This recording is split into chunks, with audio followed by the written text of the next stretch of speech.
Break ফাউন্ডেশনে একতলা বাড়ি নির্মাণ। ওয়েলকাম এভরিওয়ান, আসসালামু আলাইকুম। তো আপনারা আজকে যে বাড়িটি দেখছেন এটি হচ্ছে ব্রেক ফাউন্ডেশনে একটি একতলা বাড়ির নির্মাণ কাজ চলছে। বাড়িটার এতটুকু কাজ করার জন্য খরচ হয়েছে 1,70,000 টাকা। তো বাড়িটার দৈর্ঘ্যের দিকে জায়গা লেগেছে 35 ফিট, প্রস্থের দিকে জায়গা লেগেছে 28 ফিট। তো খুবই অল্প জায়গার ভিতরে অসাধারণ মানের 2 বেডরুমের একতলা ব্রিক ফাউন্ডেশনের বাড়ি আপনারা দেখতে চলেছেন। বাড়িটার খরচ হয়েছে ইতিমধ্যে 1,80,000 টাকা। তো এই বাড়িটার বেস থেকে ছাদ ঢালাই দেওয়া পর্যন্ত আপনার খরচ হবে 6 লক্ষ টাকা। বাড়িটাতে পাচ্ছেন আপনি 2টা বেডরুম, 2টা মাস্টার বেডরুম, 2টো টয়লেট এবং 2টা ব্যালকনি এবং একটি বড়সড় ড্রয়িং কাম ডাইনিং। তো চলেন আমরা ভেতরে প্রবেশ করে আপনাদেরকে দেখাবো যে কিভাবে আজকের এই ড্রয়িং প্ল্যানটা সাজানো হয়েছে।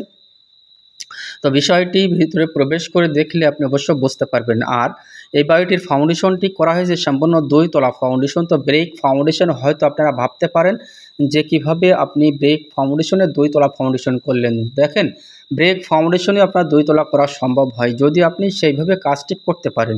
তো এই কাজটি আসলে সেই কায়দায় সেই ফাউন্ডেশন দিয়েই করা হয়েছে। তো প্রথমে আমাদের এই বিল্ডিংয়ের নিচের যে কাজগুলো আমরা করেছি, সর্বপ্রথম 30 ইঞ্চি একটা মাটি কেটে নেওয়া হয়েছে 2 ফিট হাইট করে। এটা হচ্ছে কিচেন এবং বাইরেটাতে পাচ্ছেন আপনি এটা হচ্ছে টয়লেট এবং ওই পারেটা হচ্ছে কিচেন।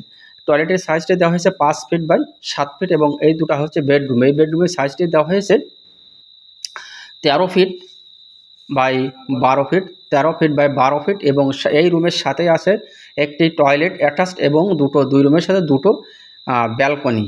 তো অবশ্য ব্রেক ফাউন্ডেশনের নিচ থেকে একেবারে ব্যালকনিগুলো গাঁথনি করে নিয়ে গিয়ে আপনার গাঁথনিগুলো কমপ্লিট করা হচ্ছে। এইভাবে আপনি আপনার বিল্ডিং নির্মাণের কাজ করবেন, অবশ্যই অল্প বাজেটে আপনি আপনার বাড়িটি নির্মাণ করতে পারবেন। তো দেখেন দর্শক, এটা হচ্ছে 2 দরজার মাঝখানেতে যে 10 বাই 15 ইঞ্চি একটি পিলার এবং এই পিলার থেকেই এই আরের যে গাঁথনিটা কাটান রাখা হয়েছে। তো এইভাবে আপনি অবশ্যই আপনার পিলারটি গাঁথনিটা করবেন এবং এই দাঁড়াটা রাখা অবশ্য ভুল হয়েছে। এটা যদি ডাইরেক্ট 5 ইঞ্চি কেটে রাখা হতো তাহলে দাঁড়াটা খুবই ভালো হতো। এটা হচ্ছে ড্রয়িং কাম ডাইনিং। এই ড্রয়িং কাম ডাইনিং সাইজটি রাখা হয়েছে 14 ফিট বাই 12 ফিট এবং এই বিল্ডিংয়ের সামনে হচ্ছে সিঁড়ি রাখা হয়েছে। তো আসেন দর্শক, আমরা যে বিষয়টা বলছিলাম যে আপনি ফাউন্ডেশনটি কিভাবে নেবেন, ব্রেক ফাউন্ডেশনের 2 তলা কীভাবে করবেন। তো আসেন আমরা সেই ফাউন্ডেশন বিষয়টা নিয়েই কথা বলি। ফাউন্ডেশন দেওয়া হয়েছে এমনভাবে 30 ইঞ্চি মাটি কাটা হয়েছে এবং 30 ইঞ্চি ভরাট করে আমাদের ঢালাই করা হয়েছে এবং মাটি কাটা হয়েছে 2 ফিট, 6 ইঞ্চি বালি ইউজ করা হয়েছে, একটা ঢালাই করে একটা সলিংয়ের পরে ঢালাই দেওয়া হয়েছে।